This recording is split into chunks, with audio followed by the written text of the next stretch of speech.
The generation that was brought up with the internet and are very facile with cyberspace, they may have access to a lot more information than people of a former generation. But I would not necessarily say that they're more facile in discussing sex. I think they're very different. You may be able to see so many more images. You may be able to have a shorthand way of discussing sex and hooking up.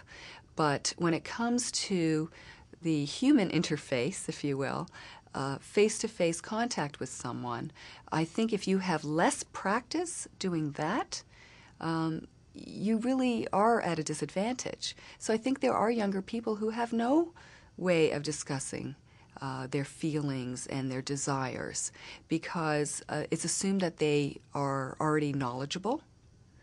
And you may have certain facts, but you may not have the knowledge that comes with experience. Think about all the different ways in which the younger generation, I should say, who are being raised right now, have to communicate.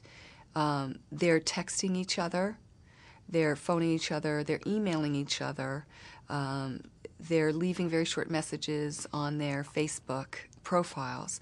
Everything has become much shortened.